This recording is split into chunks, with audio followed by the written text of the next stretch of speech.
দর্শক, আমরা শুরু করতে যাচ্ছি আমাদের আজকে বাংলা নিউজ টিভির অনুষ্ঠান। আমি শিউলি মিজান আপনাদের সবাইকে জানাই বাংলা নিউজ টিভির পক্ষ থেকে আন্তরিক শুভেচ্ছা। আপনাদের সবাইকে আমন্ত্রণ জানাচ্ছি আমাদের আজকে নিউজ টিভির সংবাদে।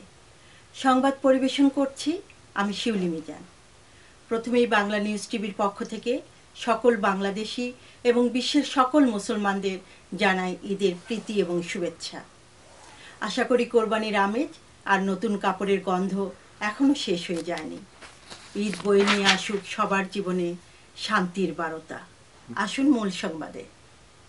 আমরা যারা বাঙালি বলে গর্ব করি তারা কখনোই এমন কোনো উদ্যোগ নেয়নি যাতে আমেরিকার অন্য সম্প্রদায়ের কাছে আমাদের পরিচিতির কদর বাড়ে। সেই মহৎ কাজে এক সাহসী বাঙালি এবার এগিয়ে আসলেন। আমরা তার কাজে এবং কর্মে অতীব আশ্চর্য এবং বিমোহিত হয়েছি। গত 5 নভেম্বর সান বার্নার্ডিনো বিশ্ববিদ্যালয়ের স্টুডেন্ট সেন্টারে হয়ে গেল এক চমৎকার অনুষ্ঠান। আমরা গত অনুষ্ঠানেও এই ইভেন্টের উপর সংবাদ করেছিলাম।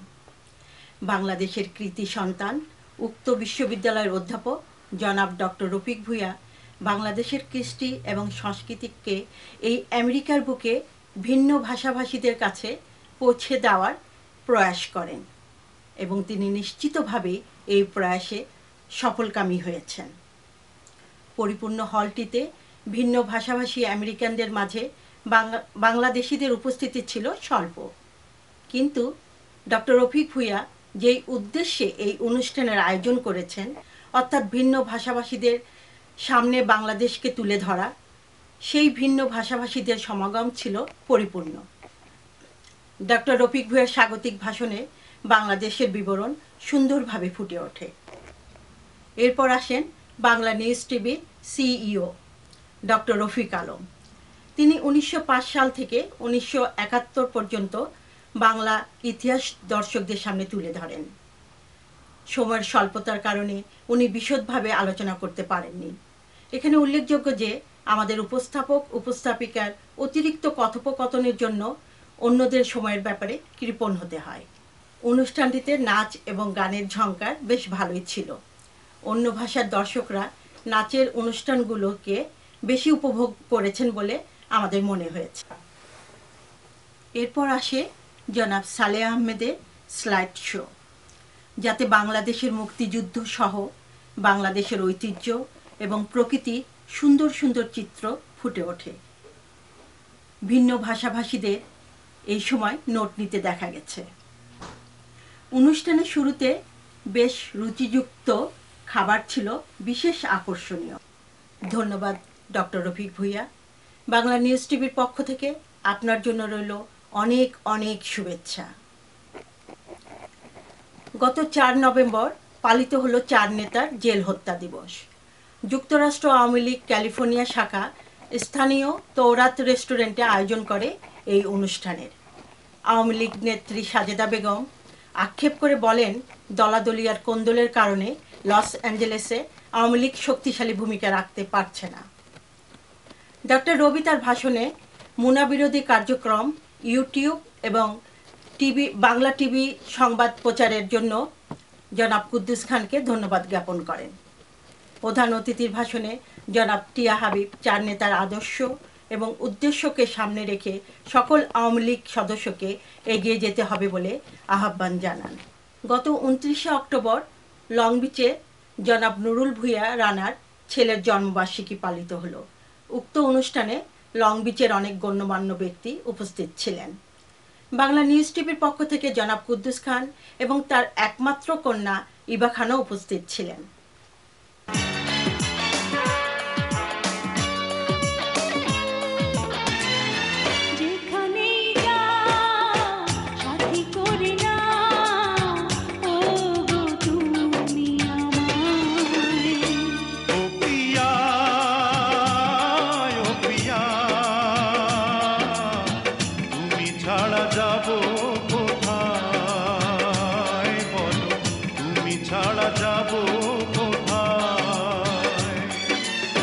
যেখানেই যাই কাছে যেন পাই শুধু আমি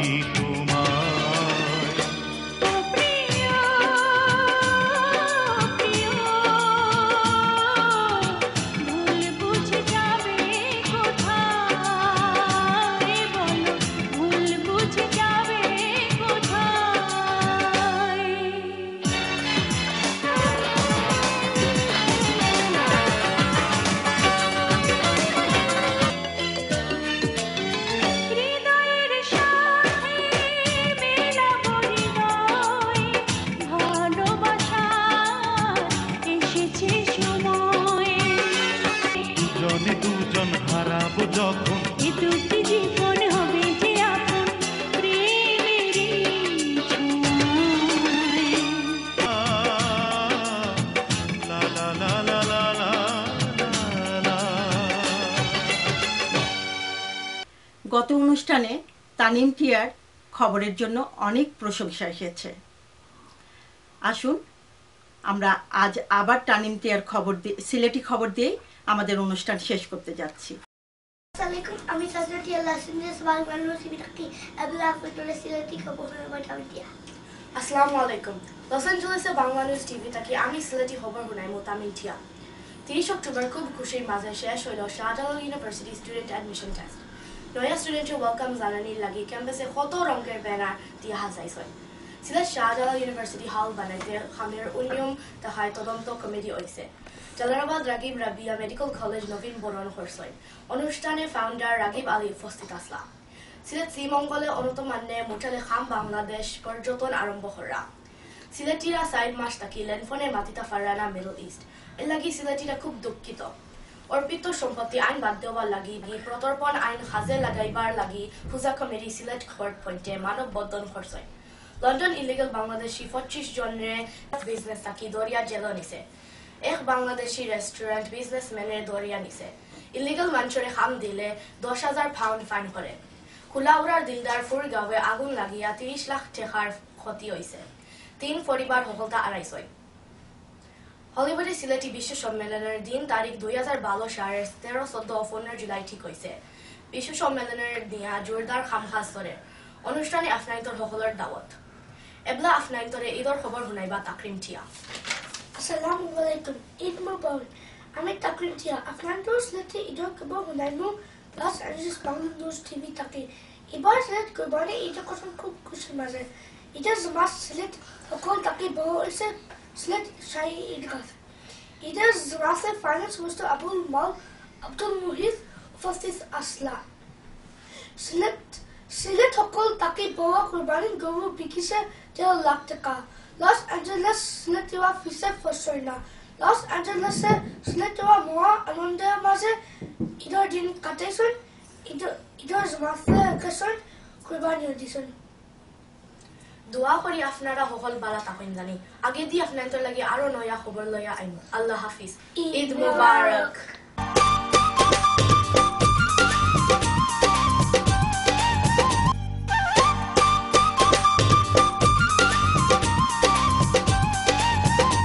তোমাকে ছেড়ে বলো কি নিয়ে থাকবো, ভালোবেসে যাবো আমি যতদিন বাঁচবো। হেসো না তুমি, জেনে রেখো তা, বলে তো দিয়েছি হৃদয়ের কথা, বলে তো দিয়েছি হৃদয়ের কথা। তোমাকে ছেড়ে বলো কি নিয়ে থাকবো, ভালোবেসে যাব আমি যতদিন বাঁচবো। হেসো না তুমি, জেনে রেখো তা, বলে তো দিয়েছি হৃদয়ের কথা, বলে তো দিয়েছি হৃদয়ের কথা।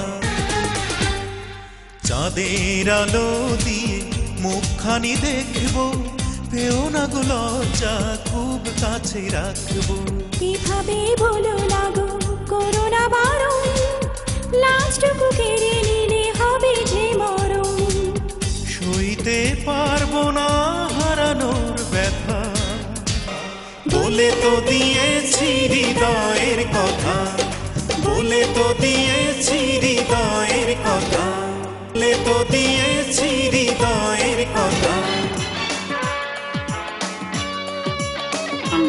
টিভির থেকে বলছি। আমার সাথে আছে আমাদের সিও ডক্টর রফিক আলম, আর আছেন ডক্টর রফিক ভুইয়া।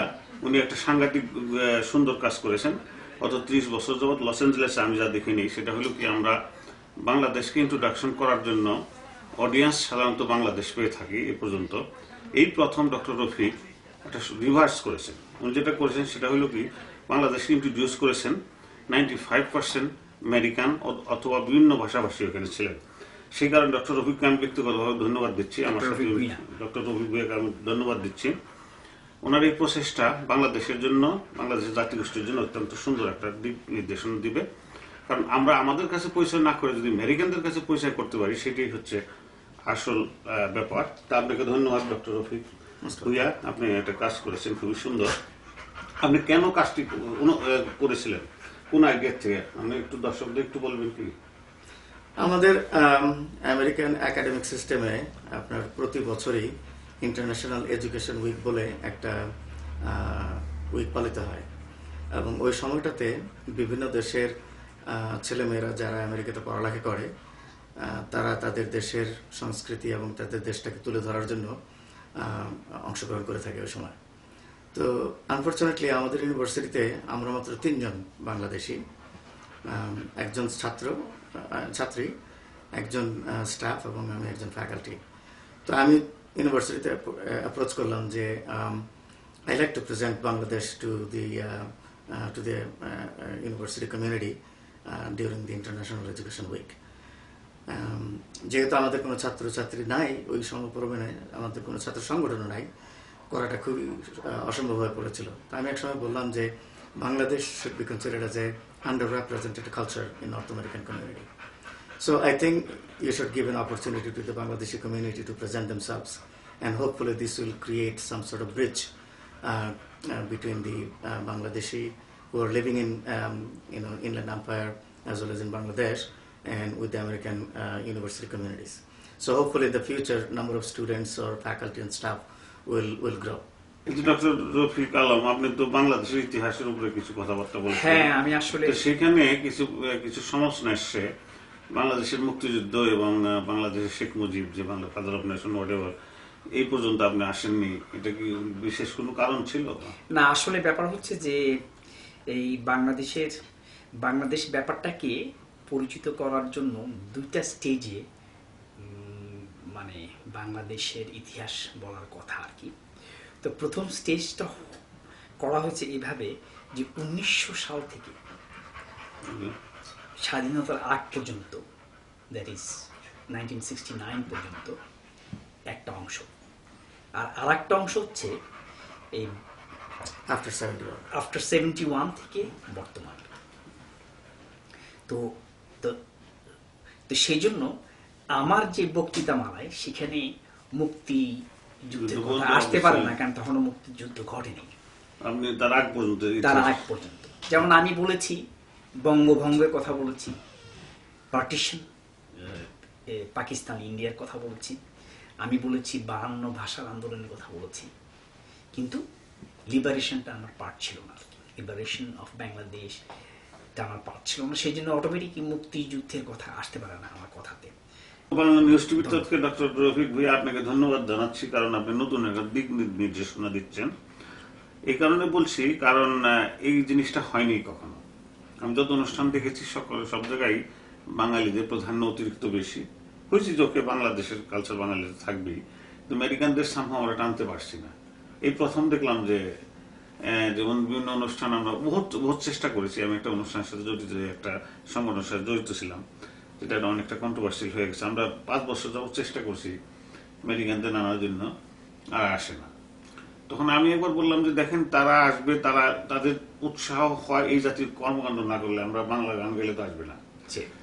পরে একবার করা হইলো কি, ওই যে খেলা টেলা না, ওই সমস্ত নিয়ে আসা হয়েছিল, তখন বেশ লোকজন আসছিল, সার্কাস, এই জাতীয় ঘটনা আর কি।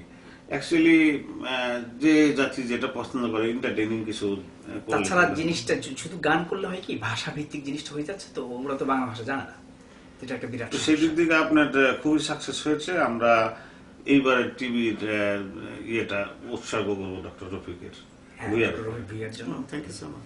I hope this is the beginning of the continuation in the future and every other এই পর্যন্তই আপনার সাথে আপনাকে ধন্যবাদ আমাদের সময় দেওয়ার জন্য ভালো থাকেন Thank you. Thank you so much. আচ্ছা উদ্দিন মানিক রয়্যাল লিগেল গ্রুপের চিফ অ্যাডমিনিস্ট্রেটিভ অফিসার।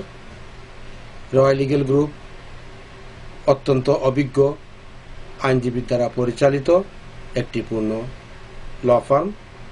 আপনাদের সব ধরনের আইনি সহযোগিতার জন্য আজই যোগাযোগ করুন। I'm an attorney for Roy Legal Group. আমার নাম রাজ রয়, আমি বাঙালি। আমার ফার্মের নাম Roy legal group.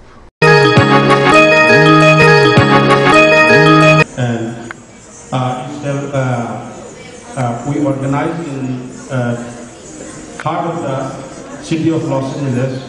It's called Little Bangladesh. So 2011 and 12, our parade is going to be held on March 31st and April 1st. So I am inviting all of you, please come and join Bangladesh Day Parade 2012. Thank you very much.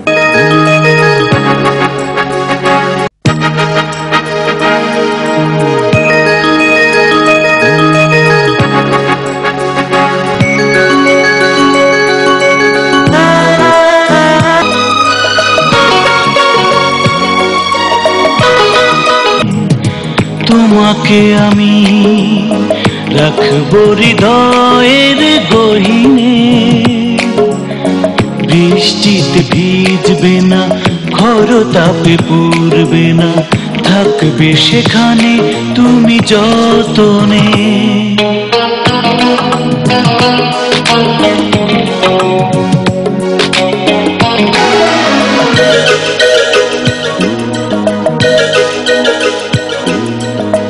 বিশ্বাস করো কিনা জানি না, তোমার বিনিময়ে স্বর্গের সুখ আমি চাই না। তোমাকে আমি রাখবো হৃদয়ের গহীনে, বৃষ্টিতে ভিজবে না, খরতাপে পুড়বে না, থাকবে সেখানে তুমি যতনে।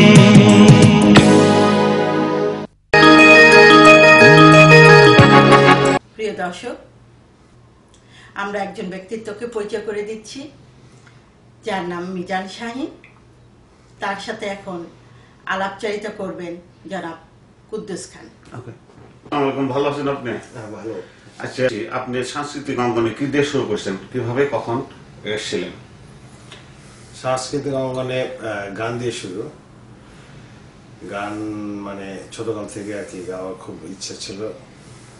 এক পর্যায়ে গান শিখি এবং গান গাওয়া শুরু করি।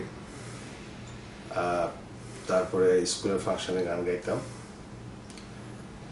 শহরের বিভিন্ন অনুষ্ঠানে গান গাইতাম, বিভিন্ন কম্পিটিশনে কমপ্লিটও করেছি গান।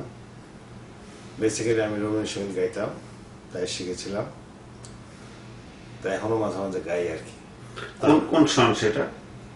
সেটা মানে আপনি মোটামুটি রবীন্দ্রসঙ্গীতে 68-69 থেকে শুরু হয়। আচ্ছা, ওই সময়টা তো সাংঘাতিক রবীন্দ্রনাথ বিরোধী পাকিস্তানি চক্রের একটা ইয়ে ছিল, যেমন ফেরদৌসী রহমানকে আমি কাঁদতে দেখেছি যে টিপ করতে, টিভিতে টিপ করতে দেয় না।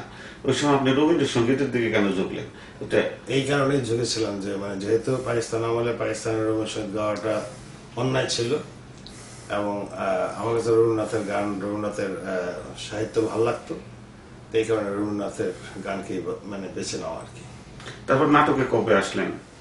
নাটকে এসছি আসলে আমার যে গুরু আর কি নাটকে, এস এম সুলাইমান, উনি মারা গেছেন। তো উনি আমার গান শুনেছেন এবং জানতেন যে আমি ভালো গাই।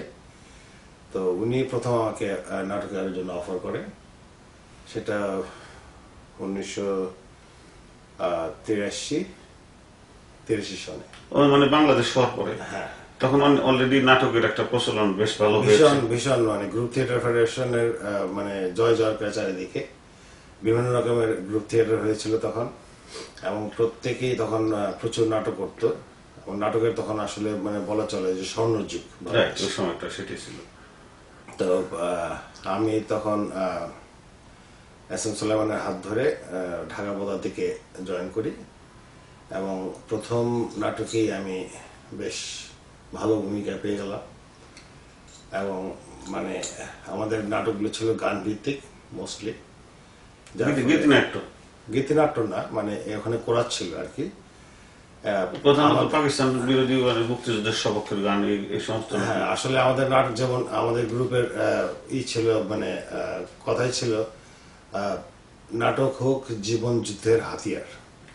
আমরা মানে নাটককে জীবন যুদ্ধের বা সমাজের চেতনাকে বের করে নিয়ে আসা এবং সমাজকে ভেঙে চুরে নতুন কাঠামো তৈরি করার। আচ্ছা, এটা তো বিপ্লবী কথাবার্তা বলছেন। আমার মনে হয় কি রবীন্দ্রসঙ্গীত একটা সাংঘাতিক সুন্দর বিষয়। সমস্ত উপমহাদেশে বিশেষ করে ভারত বাংলাদেশে রবীন্দ্রসঙ্গীতের উপর সাংঘাতিক একটা চর্চা চলছে দীর্ঘদিন। এই সুন্দর ফিল্ড রেখে হঠাৎ নাটকের দিকে আসার প্রয়োজনীয়তা অনুভব করলাম। মজার ব্যাপারটাই এখানে আমি গান গাইতাম, আমি রবীন্দ্রসঙ্গীত গাইতাম। যখন নাটক করা শুরু করলাম তখন দেখলাম যে আসলে নাটকের উপরে আর কিছু নেই। কারণটা কি? এটা মজাই অন্যরকম। এটা আসলে মানে আপনি যখন মঞ্চে নাটক করছেন তখন আপনার অডিয়েন্স একেবারে সামনে এবং তার সাথে সম্পূর্ণভাবে আপনি রিয়েক্ট করতেছেন। মানে আপনি যাই কিছু বলতেছেন, যাই কিছু করতেছেন, সেটা সাথে সাথে রিয়েক্ট হচ্ছে আপনার ইয়েদের সাথে, মানে আপনার অডিয়েন্স দেখার স্কোপ আছে। আপনি যখন অভিনয় করেন তখন তো অভিনয় মাত্র, আপনি দেখতে পারেন অডিয়েন্স কিভাবে রিয়েক্ট করছে। হ্যাঁ, করা যায়। অডিয়েন্স হাসতেছে, অডিয়েন্স হাতে তালি দিচ্ছে, অডিয়েন্স বিরক্ত হচ্ছে, সেটা আপনি বুঝতে পারবেন। ক্যারেক্টারটা পছন্দ না করলে বোঝা যায় না।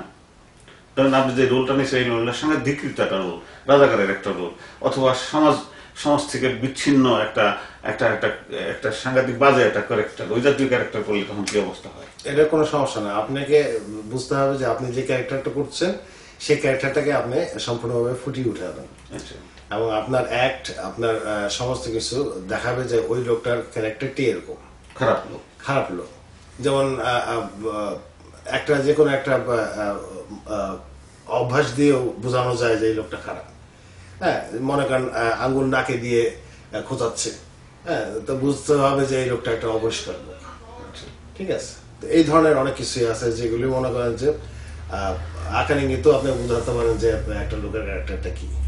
আচ্ছা, আমি কিছু ক্যারেক্টার দেখেছি বিশেষ করে মহিলা সমিতিতে টুপি মাথায় দিয়ে একদম সবসময় চক্রান্ত করছেন এবং গ্রামের সমস্ত সমস্যাগুলো লাগিয়ে দিচ্ছেন। বউ ভাগানোটা, মানে ঘর ভাঙার নানা রকম ষড়যন্ত্র, টাকা পয়সা মারার ষড়যন্ত্র। এটা আসলে গ্রুপ থিয়েটারের নাটকের না, এটা বাংলা ছায়াছবি নাটক, ছায়াছবিতে আছে। কারণটা কি? এটা আসলে একটা মানে একটা আর কি, ওই যে মানে আগে থেকে যেটা হয়ে আসছে যে মানে মোল্লারা সাধারণত তাদের নিজস্ব ফতুয়া আমাদের উপরে চাপাই দেয়, যার ফলে মানে মোল্লাদেরকে একটা মানে ফতুয়াবাজ হিসাবে একটা ছবি দাঁড় হয়ে গেছে আর কি। তো মোল্লা আপনি যদি তৈরি করতে হয় বা মোল্লাকে যদি ক্যারেক্টার দিতে হয় আপনাকে তার টুপি পরাতেই হবে এবং টুপি পরাতে গেলে তখন দেখা গেল যে আসলে এটা মানে ব্যাপারটা একটু অন্যরকম, যদিও এটা মানে মুসলমান রাষ্ট্রে এই ধরনের চিন্তা ভাবনা মানে একটু অন্যরকম লাগে। প্রথম আলো চরণ ধ্বনি উঠল বেজে যে নির্বিরাগী হৃদয় আমার উধার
উঠল বেজে যে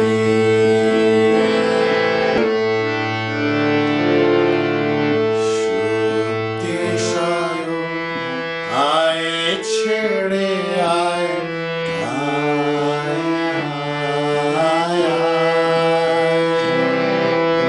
জাগে যে তার ভাষা সে বলে চাও আছে যেথা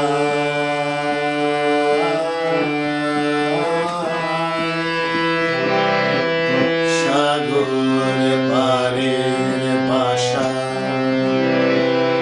দেশ বিদেশের সকল ধারা সেইখানে হয় বাঁধন হারা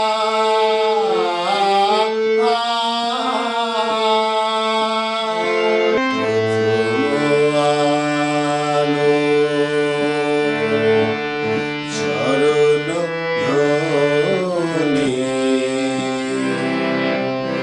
উঠল বেজে যে বিড়ারি হৃদয় আমার উধাও